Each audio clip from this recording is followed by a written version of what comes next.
Greetings, my fellow Afumaidites. My name is a random guy 007, as you know. But I must confess, I feel bile rising in my throat. And you might be like, oh, why are you feeling bile rising in your throat, Mr. A random guy 007? Because I spent nearly half a minute making this intro instead of properly spending time to hate on this dog shit ship that is Hugoloki. Okay, jokes aside, let us begin this discussion on why Hugoloki is ass with a quick preface. Number one, who the fuck cares about shipping? Be so fucking real with me. When you're shipping a character, you're just trying to engage with the media and see which two or more pairs of characters are more compatible with each other in a romantic relationship in the story. It literally doesn't make it happen or some shit, okay? Like, nobody fucking cares about shipping. It's just fun that we do, and it doesn't matter.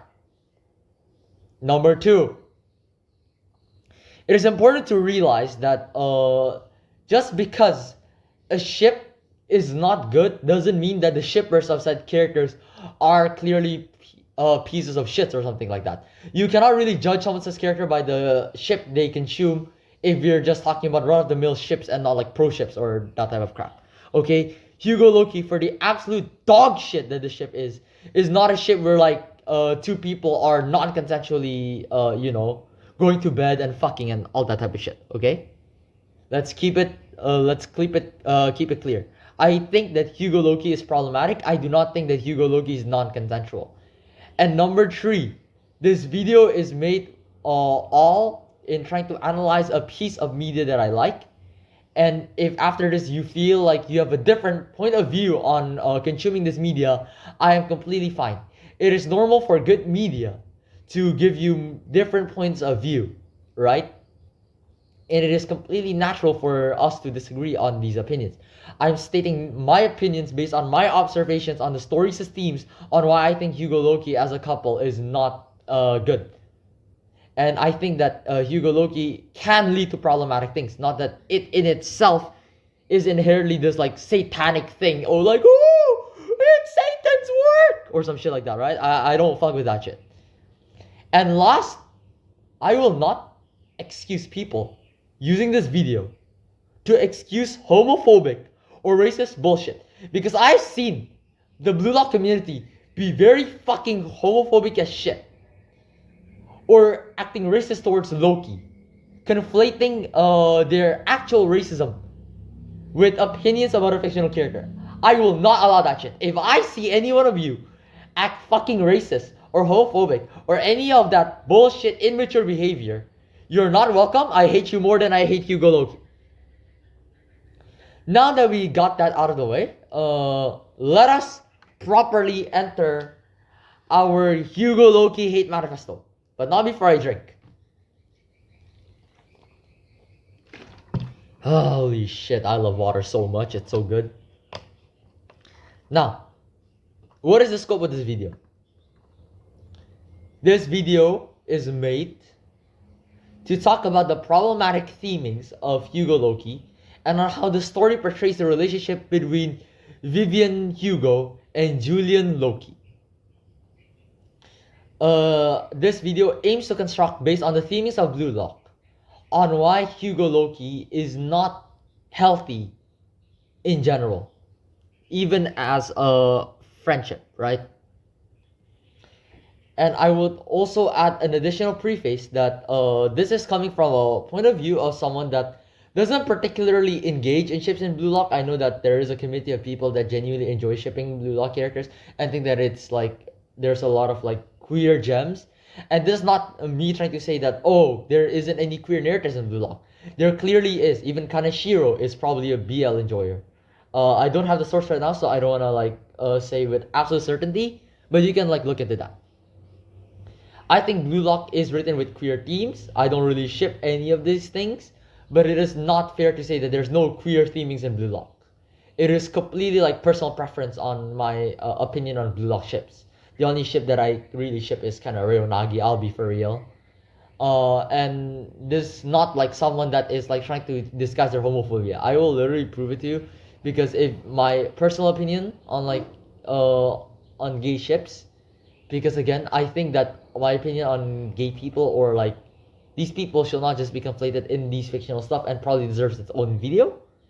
And I personally think that, you know, like I don't really give a damn on who you fuck, who you are in your bedroom. I don't care about your sexuality. You are you, and you are beautiful, and you're all welcome, my beautiful people. Especially if you subscribe. Okay, we are actually getting sidetracked because of a lot of the prefacing, but I really want to preface this that no, I genuinely don't have an issue with Hugoloki because of their sexuality. That is not why. Alright, now before we discuss on why I don't like Hugoloki, we need to understand the core of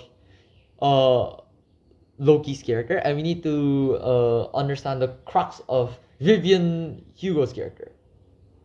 Let's start with the way cooler one.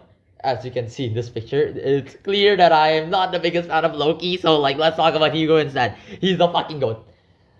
Hugo is the new Gen 11 introduced in the France game.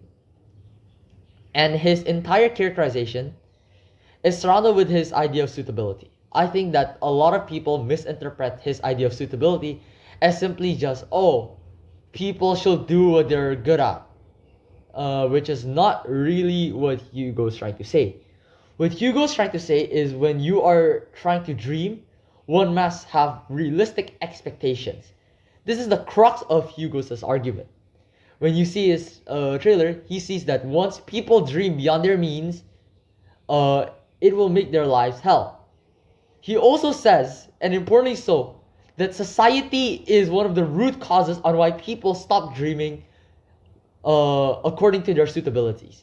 Because a lot of people think that Hugo's mentality is just collectivist. No.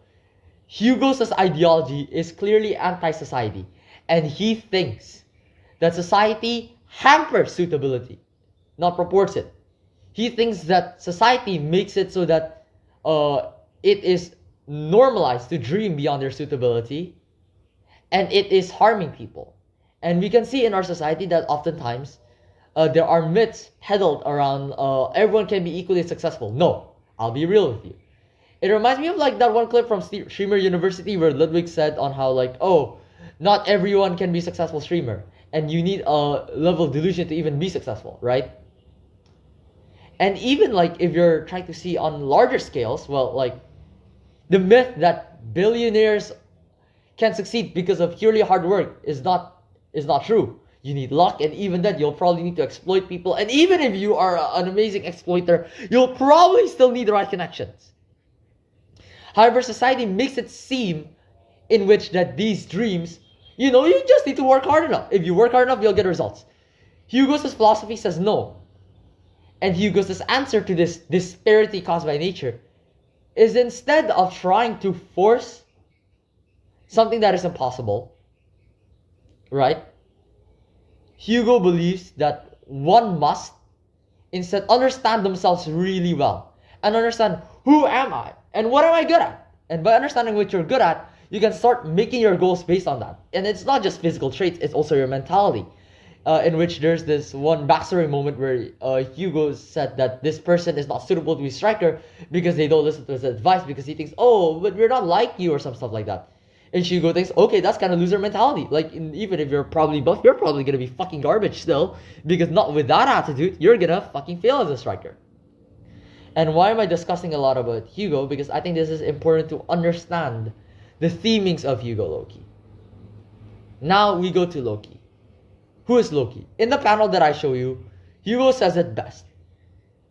In Hugo's mind, a perfect striker is like Loki. He is utterly suitable to become a natural born number one. In his idea, Loki has the ego and the sheer delusion that is backed with his God-given speed that even Michael Kaiser was crashing out about. This Loki is simply built different.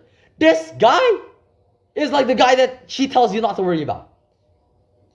As much as people say, oh, he's a fraud. No. He is beyond above anyone that we have seen so far in the U20, right? Loki is genuinely that guy. And this is why Hugo takes such interest in Loki. Because when we see it, Hugo understands that his suitability is of a number 2. If a number 2 is made to help prop and enhance a number 1. That they are not meant to be higher or lower, but people working in equal accordance. Right? This is important. Hugo says that a number 2's ego is not lower than a number 1's. They're just fundamentally different ways to express their egoistical desires. And since Hugo's goal is to win the World Cup 4 times, he needs to find someone that he can pair up with so that, he can achieve his goal. And he found that person in Loki. And from what it seems in the France U20 game, it seems like a perfect pairing, okay? Their literal combo is the absolute dominance of Hugo's suitability theory. Which, in a sense, is practically like one guy's running and the other passes at a certain amount of speed. It is such a simple action, and yet that can trump all your insane strategies. It is so defining because of suitability. And a lot of people say, oh, Loki isn't skilled. Well, that's kind of the point. It's supposed to eliminate as much effort as possible because it is supposed to be the most efficient way by giving the least to get the most. Their narrative portrays how insanely unfair that goal is. Right? And for Hugo, that is his idea of perfection. And here's something we need to understand. Chemical reactions in Blue Lock are inherently metaphors for relationships. They are inherently metaphors. Isagi describes it himself in the latest chapters on how chemical reactions are how people's egos can live in accordance in society, in which if everyone is egoistical, they can all work together, and as such, these egos must be binded to create chemical reactions, so that you can still be egoistical without breaking the frameworks and tenets of teamwork and collaboration. Which again, unrelated tangent, but holy fuck, people misinterpret Blue Lock's themes as anti-teamwork when it is literally not saying that teamwork is bad, but saying that teamwork shouldn't be a crutch, but unrelated. I want to focus on the scope of this video. Right? And based on this, it is clear that, yeah, Hugo really likes Loki. And in their introduction, when Hugo saw Loki's words on saying, oh, we should bench these losers, he's inspired because, well, that's his idea of a number 1. A number 1 for Hugo is someone that is utterly tyrannical. And this is a keyword, tyrannical. And when they're talk, the moment where a lot of people ship Hugoloki, although there's a lot of moments where people ship Hugoloki, their conversations of them being cute together and playing with the ball, they're discussing on the nature of number 1 and saying on how the gap of talent is wide. Which, keep in mind, that the talented should be that the talented utterly rules above the talentless, and in a sense, the talentless cannot do anything about it. Keep those wordings in mind. Sorry, I screamed, but I want you to keep that in mind. Okay. The relation, Loki's the only one that understands because Loki inherently is this tyrannical player, not because he's bad or anything. He genuinely believes to be the best, and his entire existence, his God speed, warps things around him. He becomes the center of the attention, center of the universe. Even the way that it's drawn shows Hugo looks with this amazed expression, even with those blank eyes. Right? And I want to think, right? If we think that chemical reactions are fundamentally a metaphor of relations, not just in soccer, right? Ergo, we can see on how much the narrative supports Hugoloki from these chemical reactions, as these chemical reactions represent their relationship. And here is the number 1 hole. Haha, number 1. Ah, I'm so smart. I'm suitable to be a comedian. Oh my god, I'm blooming. Okay, sorry. But it is an important point of argument that we realize that that the wording of this is antithetical to Hugo's theories of suitability. Because remember, Hugo's theory doesn't talk anything about talent. He thinks that everyone has a role to play. And as such, people need to understand themselves. And yet, Hugo is agreeing on how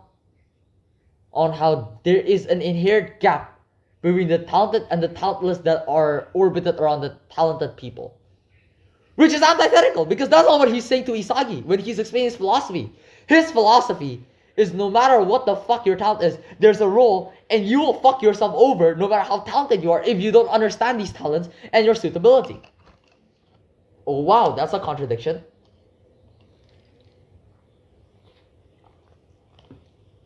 In a sense,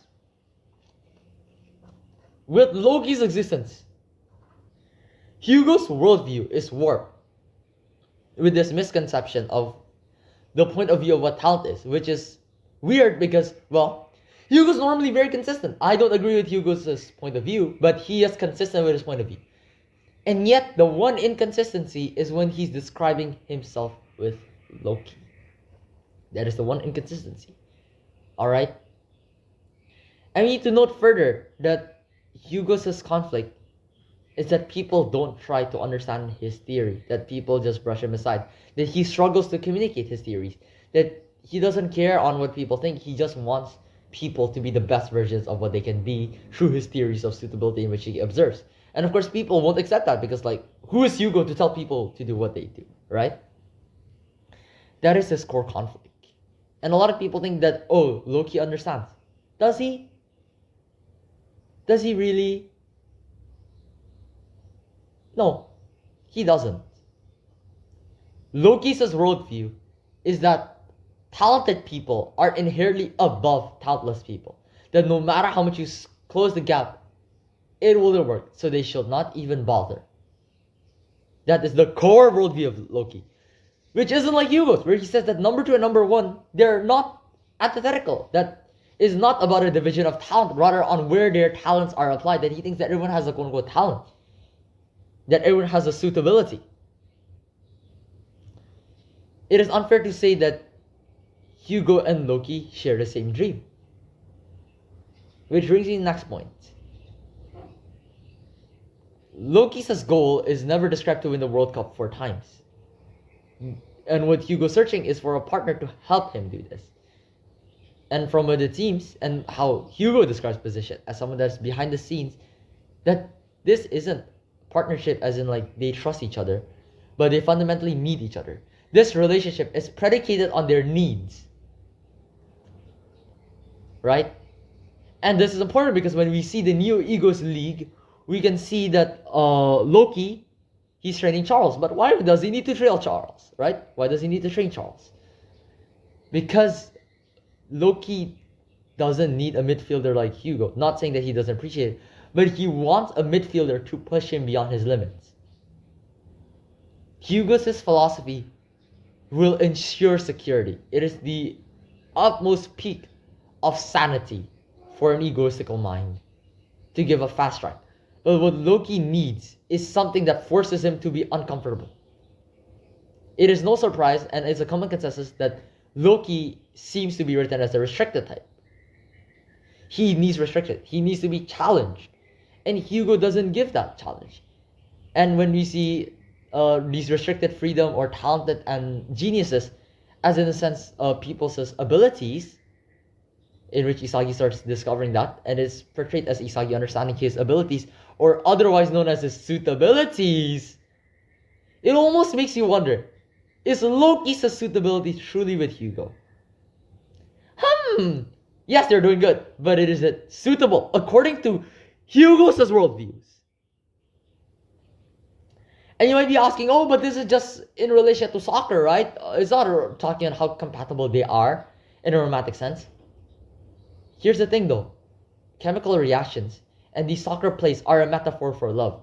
Blue Lock is fundamentally a psychological manga that uses football as a metaphor for society, as how it works with society. We see this with concepts like Snuffy's idea of work, or the ideas of luck, or Ego's idea of even a project, trying to breed this one person that's supposed to dominate over everyone else.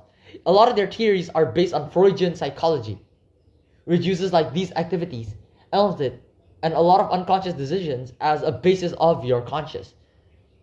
And while yes, we don't know on how Hugo and Loki will be in a romantic relationship, we can use how they treat soccer or football. Sorry, I keep flipping between the two. Football's clearly the correct one.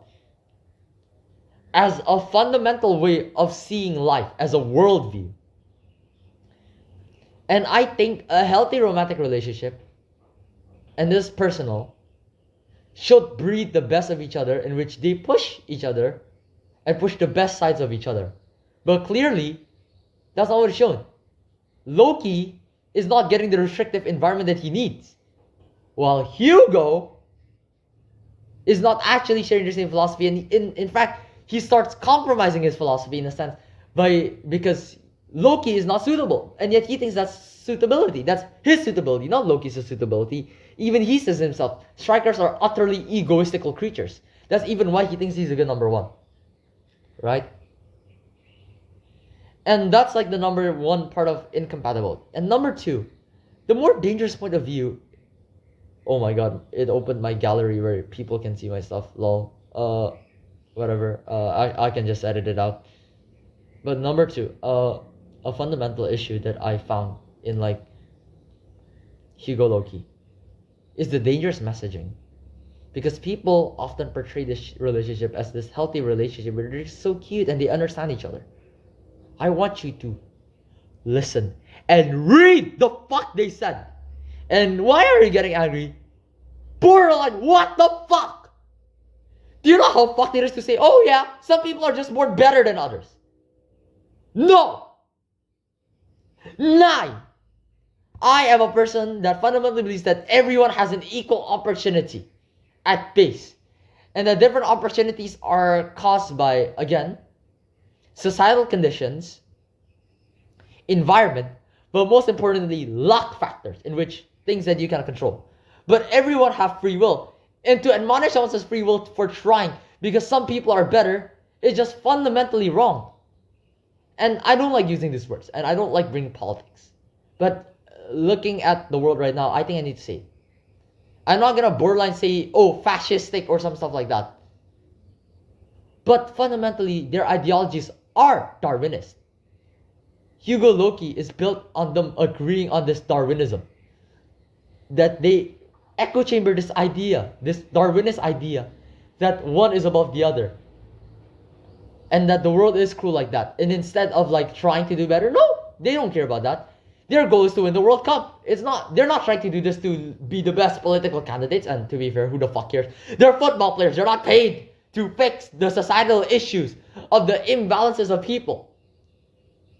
But the things said in Hugoloki, the things said in their interactions, and I know people will say I'm looking a bit too deep into this, but I think Blue Lock is sometimes that deep, is quite reminiscent of the billionaire myth of that, oh, well, some people are just inherently better, that if they are there, if they're rich, they deserve to be there.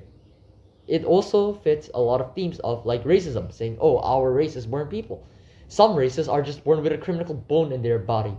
And this is the this is the worldview that is propagated and approved of in Hugoloki. And this leads me to why I don't like the ship. And I'm not saying that you cannot ship things that are not perfect. Of course, no relationship is perfect. And shipping relations in which that they are portrayed as, you know, giving this negative influence is fine. And I can see the appeal to that. But the issue is a lot of people are whitewashing or like trying to sanitize Hugoloki and paint it as this healthy relationship. And they're just so cute without thinking about their words or what it implicates in society. I don't really want to talk about like this point further because I think that there are people that are more qualified than me to talk about the issues and the problem of the mindset of thinking that some people are above others. And there's so much ways that you can break it down. But fundamentally, this is the mindset that Hugoloki purports. And their relationship is based on an idea of superiority.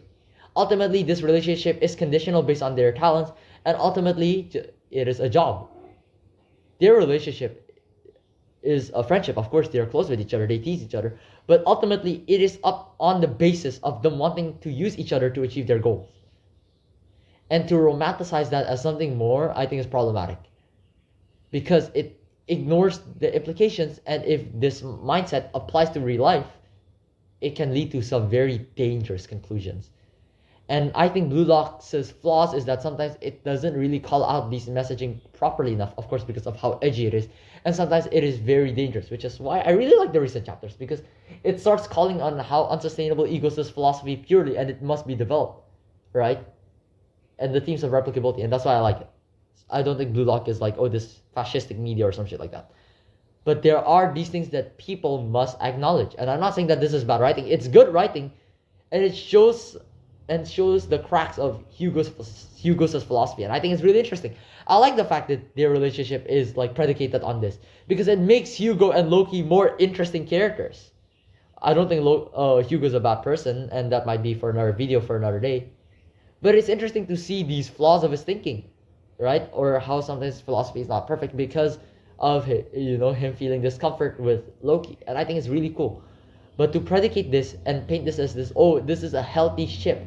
This is, oh my god, they're just so cute. I think it's dangerous. And I'm not saying that you shouldn't ship Hugoloki. If you still count this video and think, oh, Hugoloki is cute and the narrative probably supports it, I don't mind. You can interpret this the way that you want. Just ensure that your interpretations do not lead to these dangerous conclusions. I think that media is at its best when you allow it to enhance your understanding upon the world and yourself. And it's mostly just, well, be literate, I guess.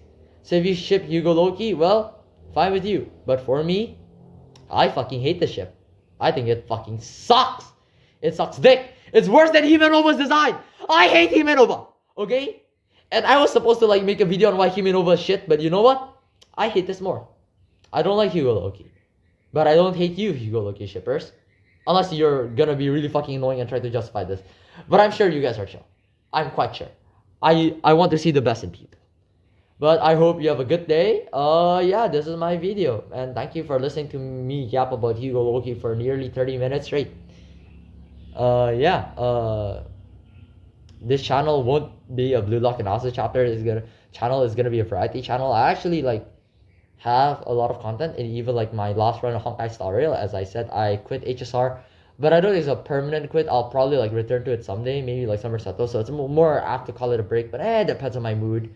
I'll just see. I'll just do the shit that makes me happy. In the words of Hugo, I live according to my suitability, and my suitability right now is not to play Honkai Star Rail right now and to sleep, because I have like a lot of university work and I'm fucking tired. I'm literally dizzy right now, and I'm just posting it because I just really don't like Hugoloki. Sorry. I know I promised that I post this video to my close friends, but in real life work, and I need to deal with my personal shit too. But well, it finally came. I hope you guys enjoy this. Thank you. Bye bye.